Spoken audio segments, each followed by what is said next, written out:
Hello there. So tonight we're going to talk about how to interact with and have romantic success with high quality women.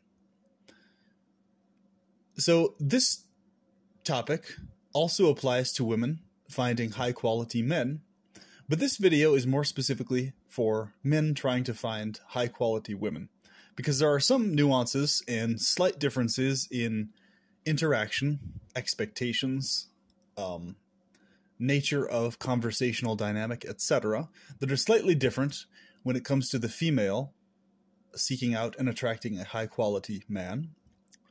And we'll do another video on that coming up soon as well for the ladies out there who may be listening.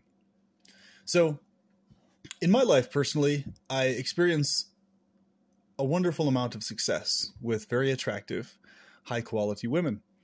And the reason for that is I know what to look for, and I've trained and practiced over the years in terms of how to sift out the good quality ones from the not so good quality ones. So when we say a high quality woman, what we're referring to, who we are referring to, is a female who has, number one, a pleasant, uplifting, inspirational, good attitude, who naturally smiles often, who reciprocates your interest, and who also shows that, and also has attraction to you in return, as well as a woman who is physically attractive and the type that you specifically prefer to interact with. So when we say high quality, this is what we're talking about. These are the traits. And this is what you're looking for. So when you're out and about in public or at a group gathering or hangout, wherever it may be, it's very important as a male that you initially, when you first meet a female you find physically attractive, that you make that clear in a very brief initial statement. Say exactly what you're thinking. Oftentimes, because this is what I actually am thinking, I will say one of two things most commonly. I will say, "Excuse me, what is your name?" And then she'll reveal her name. And I'll say, "You are absolutely gorgeous." Or, "You have an amazing figure." Something along these lines. Depending on what my specific thought is at the moment, that's what I will say. And what'll happen is, if you ask her name and she does not give her name at all, that's a sign of you're pretty much wasting your time, or it's a sign of someone who's jaded or structured or has some artificial hang-up that they've imposed on themselves. So it's just going to be like trudging through mud trying to interact with that type of person, no matter how good looking they are. So if you ask someone's name and they just don't reveal it or get bitter or give you a scowl or something, move on and talk to the next person. Now, if she reveals her name to you and she smiles at you and shows interest, and she also asks your name, that is a sign of high attraction. What that means is, if she's asking your name, so what you should do when you ask her name is you should wait and not reveal your name to see if she has high enough attraction to ask your name. So that'll tell you two things. Number one, it'll tell you that she's a confident female. And number two, it will also tell you that she has a high level of attraction.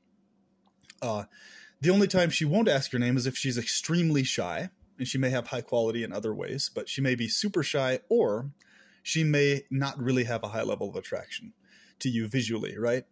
Or to your tone of voice, etc. So after she asks your name, of course, you reveal your name, and the conversation flows from there. Now, if she starts playing with her hair and doing things and talking in an especially affectionate, kind tone to you, that's also a sign of high attraction, reciprocated attraction. So what you're looking for is you're looking for how she talks to you, how she interacts with you, right? Is she naturally smiling or not? Is she being gentle and affectionate or not? And that's what you're looking for.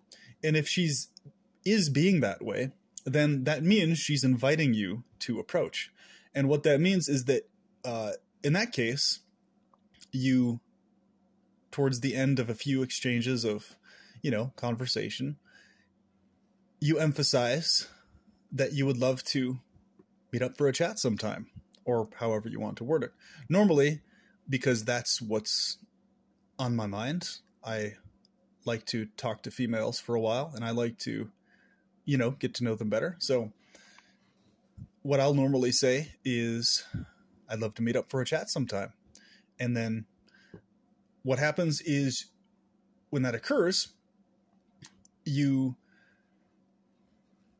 emphasize that that's what you're wanting to do, of course. And you either set a time to meet on the spot. You ask them when they're free first, specifically, find that out. And or you exchange numbers and then set the time up later. Now, usually it's best to do both. It's usually best to ask when they're free and available next few weeks, and set the date on the spot, face-to-face directly, then get the number, or vice versa. Or if you're not ready to set the date on the spot or the time, at least exchange numbers. Say, hey, it'd be great if we kept in touch. Let's exchange numbers. Or, I'd love to keep in touch. Any way you want to word it, whatever naturally flows for you. And then you exchange numbers. And what you want to do normally is you want to wait at least about 3 or 4 days before contacting them. Or what you're first wanting to see is you're wanting to see if and when they'll contact you first.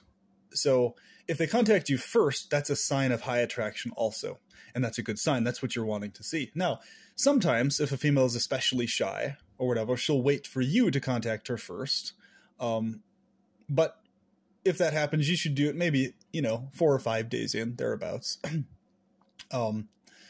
Because number one, in your life, you need to be focusing on what you're already passionate about. In other words, you need to first genuinely have other things going on that are filling your thoughts and your creativity that you are focused on genuinely. Therefore, your romantic life, your intimate life with females is going to be an extra additional nice element added to that, but it's not going to be something you're at all dependent on or desperate for, right? So you genuinely have other things taking place. And it's very important that is actually genuine, that you actually have passions that you're focusing on and engaging in that are filling up those extra days, right?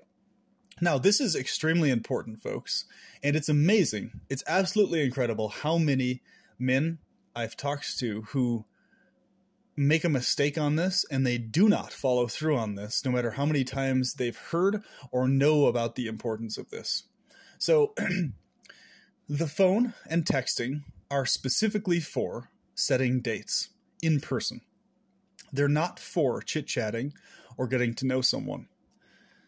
This is the main, most common mistake almost every male in the world makes. Almost all of them make this mistake. They text too much and they call too much and they don't set definite dates. So definite dates are the difference that makes all the difference in terms of dates that women will actually consistently keep. Dates that high quality women will consistently keep, especially and specifically.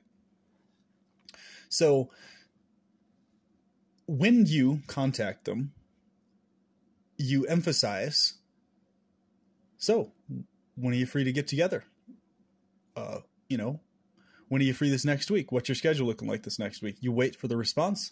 She'll let you know exactly what time she's available and free if her attraction is high and she's enthusiastic about it. And therefore, you suggest the time and place and then confirm if that's a good time for her. And then she'll confirm or not. And then boom, there you go. And then you don't message her or contact her at any point from that point. Because you can only get to know someone in person. You can't get to know them over texting or over a screen where you're not actually seeing their face or interacting. And if you live long distance or in a different country or something like that, video chatting works, but you have to treat video chatting the same way you treat actual dates as well in that case, until you eventually meet in person, of course. Ideally, you want to be meeting someone physically in person, but the same principles apply to video chatting also, okay?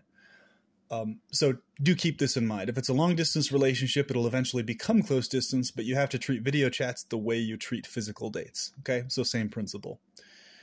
You only talk during the video chat, in other words, and you use texting or phone audio only to set dates. Okay, so what happens is men who forget this, they end up talking too much or texting too much before the date. And what that does is it talks the woman out of being attracted to them, right? I know it's a very stupid thing. It's a really ridiculous thing. It's very cheesy, but it is an element of actual human psychology that you must understand, especially if you're someone diagnosed on the autism spectrum, etc. These are weird, quirky things about human psychology that are very important to understand. I know to us it's weird and it's awkward. It's like, it's kind of stupid. It's really cheesy. Yes, it is. But it is a fact of most human psychology most of the time. So therefore, including high quality people psychology. So when you do that and then you go and have the physical date, you want to make sure to maintain good eye contact and ask good quality questions and listen. Let the female do 80 to 90% of the talking, ideally, or at bare minimum, 70 to 75% of the talking. Ideally, you want to have her do at least 80% of the talking. And where you wait for her to ask you questions, but the answers you give should be only what she's asking and don't elaborate, basically, beyond what she asks. The reason for that is that you want to make sure that she is able to fill the airspace and fill the environment with her enthusiasm for the thing she's inspired to talk about. So this is how feminine energy flows. Now, what's very interesting is you'll learn a lot about her because she'll tell you all sorts of things about her if she feels comfortable around you. And if you're letting her do most of the talking and paying attention to what she is saying. And then she'll come back around to find out if you've really been paying attention to what she's saying later on. And if you have, that will be something she takes note of, okay? So what's very important here is to have a dynamic where you want to pay attention to how much she is doing things like playing with her hair and talking in a especially affectionate, kind tone. If she's making a point to agree with you and do all these types of things, even if she doesn't necessarily agree, if she's doing all these feminine things that are obviously trying to get you to feel more attracted to her, right? That's a very, very, very good sign. That's a very big plus sign, because that's a sign of a female who is inviting you to approach. And what that means is that she's inviting you to take the lead in the dynamic and whatever is occurring and have things flow naturally to where she can be in her feminine and let you guide the situation, okay?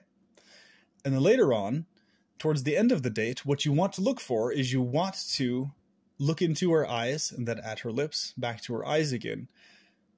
As you're towards the end of the date, as you're, going back to your cars or whatever it is.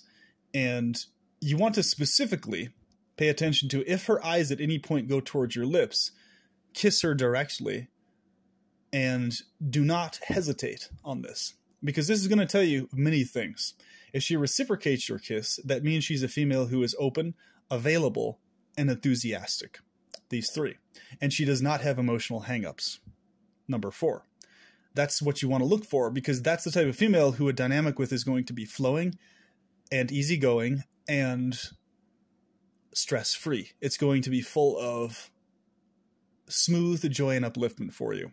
However, if she turns her cheek and does not reciprocate your kiss, or scowls or does something like that, it means she's emotionally traumatized. She has baggage that she hasn't sorted out, which is baggage that you're going to have to deal with yourself. Number 2, it's a sign that she doesn't have high enough attraction. Number 3, it's a sign that she has some bad attitude problems. Or number 4, it's a sign that she's either shy or structured in some way, excessively so, to the point that it's going to be a chore to get past that, right? So, especially so if the female showed all the signs that she's attracted and she is enthusiastic, but at the end she doesn't actually reciprocate your kiss, that tells you all of these different things. It means there's some extra baggage going on there in her to where she's holding herself back from behaving naturally. She's either following a set of artificial rules she's been told by other women or other people, you need to do it this way, blah, blah, blah, or she's just artificially holding herself back due to some emotional hang-up in herself, right? Now, what's interesting is that a woman will mention to you after the fact if she's given you the cheek, but she felt bad about it and shouldn't recognize she shouldn't have done that. She will message you later and tell you that and mention that and apologize for it. However, if the female is not a good quality one, she'll never apologize. She'll never message, and you'll probably never hear from her again, which is fine because that's what you're not wanting to waste time with someone who's not reciprocating your feelings of attraction to them. So if there was every sign of attraction during the date, everything was going good, but at the end she gives you the cheek, you need to wait for her to contact you again and have her apologize, have her acknowledge that what she did in that case. And if you decide to give her one more chance, okay, at that second time, do the same thing. And if she reciprocates your kiss that time, that's a good sign. And basically that tells you, okay, that initial one may have just been some weird emotional hang up or something like that. As long as it was a one-off and it doesn't happen again, the thing should be just fine.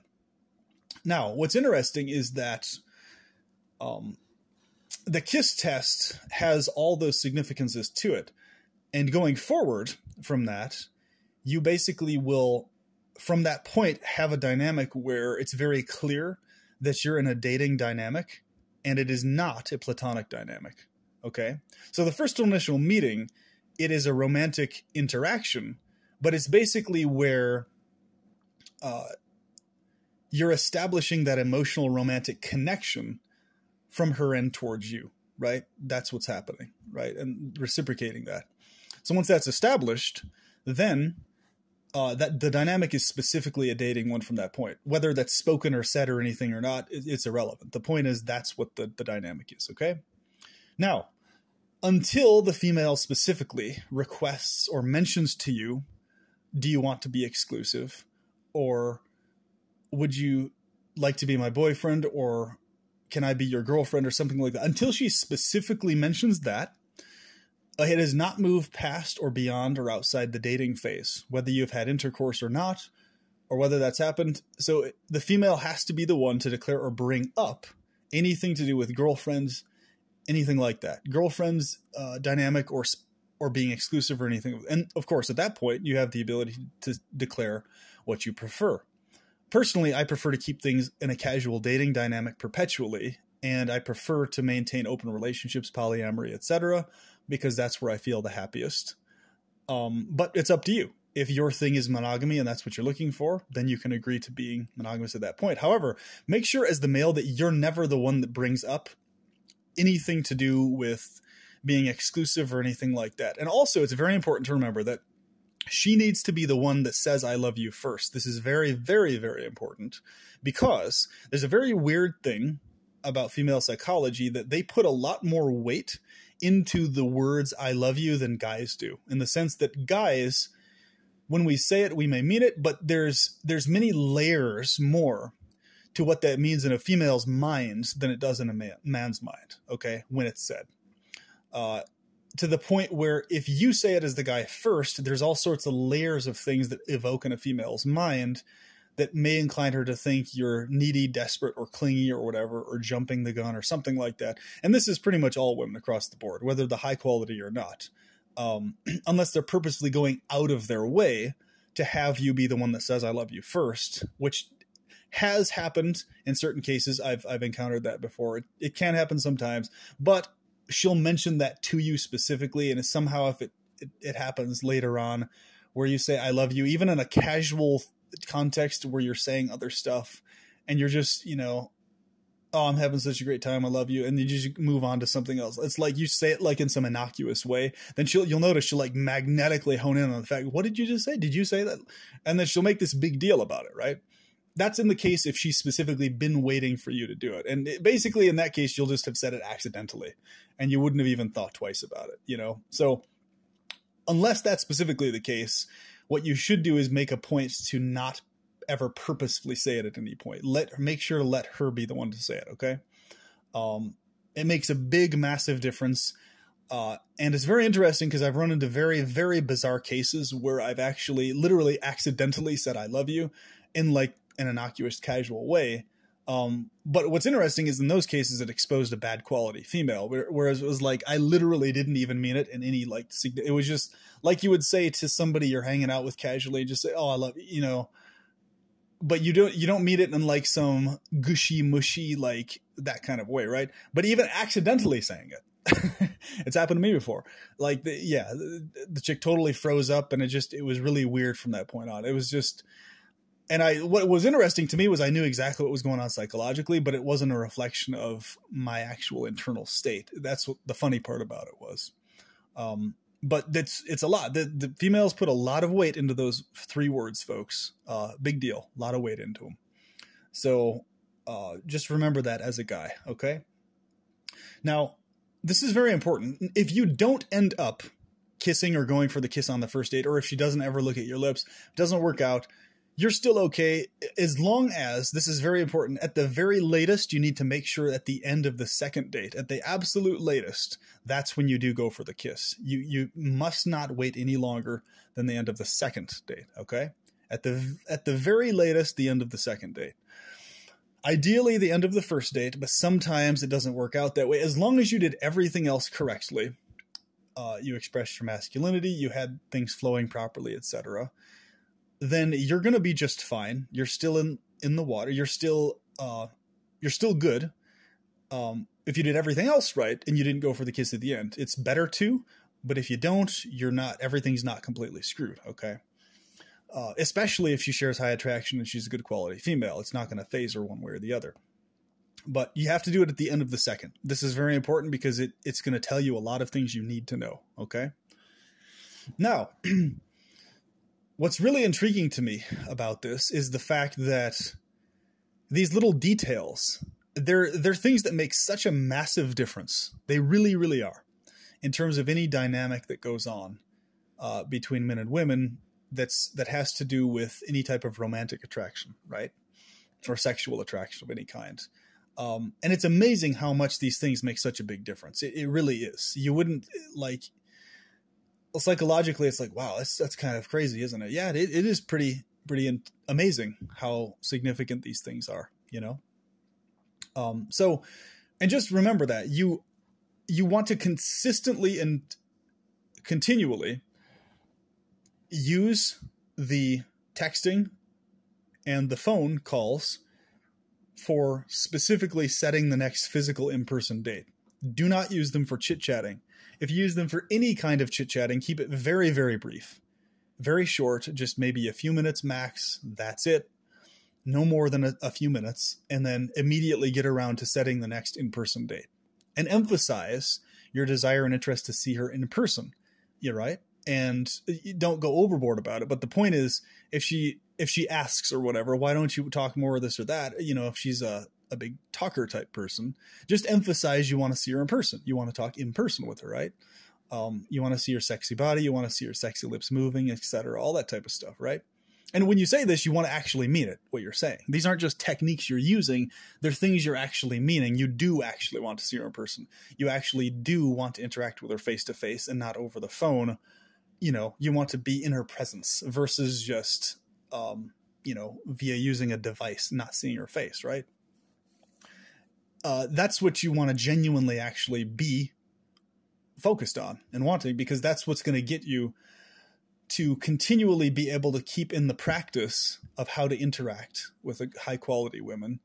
And it's essential that you keep in the active practice of it, right? You don't want to slack off and lose the practice, because that's what's going to make you have to practice again, right? And the other part of this is very important. You want to talk to all women and interact with them the same, in the sense that you want to interact with women you're not romantically attracted to the same way you interact with women that you are romantically attracted to. Talk to them the same, emphasize the same things, have the same dynamic the way you interact with everything else, even if you're not romantically attracted to them.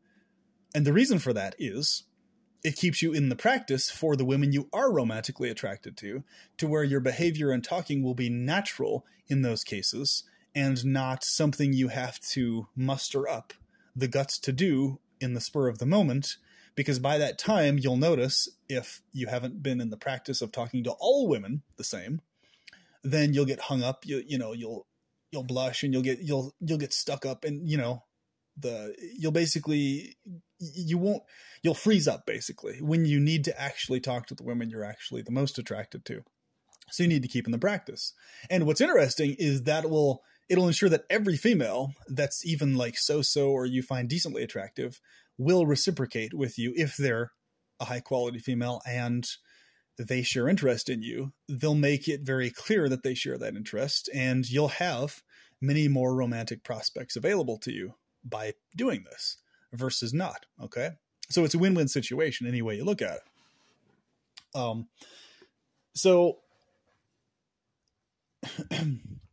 So in fact, you need to actually more or less do these same things even with your female relatives, as well as other women. Obviously, with your female relatives and some you're not specifically romantically attracted to, you're not going to directly kiss them on the lips. I mean, those parts you're not going to do, obviously.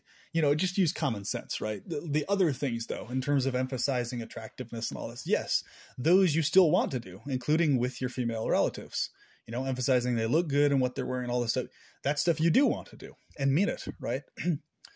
And your female relatives will take notice and they will appreciate it, right? And just use common sense, obviously. You don't do the physical sexual stuff. You just, every other thing you do the same way though, right? So by doing this and by behaving this way and actually having this organically how you behave on a daily basis, basically, like, let's say you're someone diagnosed with the autism spectrum or some other mental condition. It's basically like just your regular exercise routine. Like, instead of just going out and going for a sprint or a jog, you may do that also. It's how to properly interact with high quality women or women in general. It's something you just keep actively exercising at and practicing and doing. That's basically what you do. It's part of your daily mental, emotional, romantic exercise routine, right? That's what you do. So it's something you just keep constantly doing and practice to the point it just becomes second nature to you, right? And that's the place you want to be, to where it's that efficient and that smooth. And of course, having physical good looks is very helpful in this and very useful. And what's interesting, when you talk to women about these things, about all these nuances and stuff like that, they'll actually confirm to you, if they're high quality women who understand how attraction works, that, and they'll specify to you, yeah, when you said that, when you did this, that was hot, that turned me on, that was attractive, that was impressive, etc. Now, what's interesting is directly approaching women genuinely with your interest, straight up, face to face. It's very rare for men to actually do that. And it's not common, and it's a very ballsy thing to do. So it's like if a woman finds you attractive to any notable degree at all, she'll her eyes will open up and she'll literally stare at you like a deer in headlights, right? Like if you're driving down the road and a deer just pauses and looks at you, the eyes go really wide. It's funny because that's literally the expression that a female will have. It'll be like a deer in headlights when you do this, because it's very abnormal for, wow, a good looking man who I'm attracted to, who is also attracted to me. Wow, he's coming up and approaching me. He's, so it's this emotional surge they get. And it's an expression that you're confident in yourself and you're not afraid of rejection. Like you're totally okay either way, whether she accepts your approach or not, because you consider it, if she doesn't accept your direct approach, you consider it to be her loss, not yours. And then you just go on to the next female, talking to the next one, right? You're not fazed by it either way. And that's also very attractive to women. That's very sexy to them, because they know you're not dependent on their approval. You're not seeking their approval. You're confident in yourself, and you're inviting them to join you. So this is why when you set up dates, you want to make sure to invite them to join you, suggest them out, never ask them out. Okay? Suggest them out, never ask them out. And apply all these things that were talked about in this video during the date, and notice significant success in your romantic life. So I hope this helped. And if you like this content, I will do more videos like this going forward. And with that, I will talk to you soon.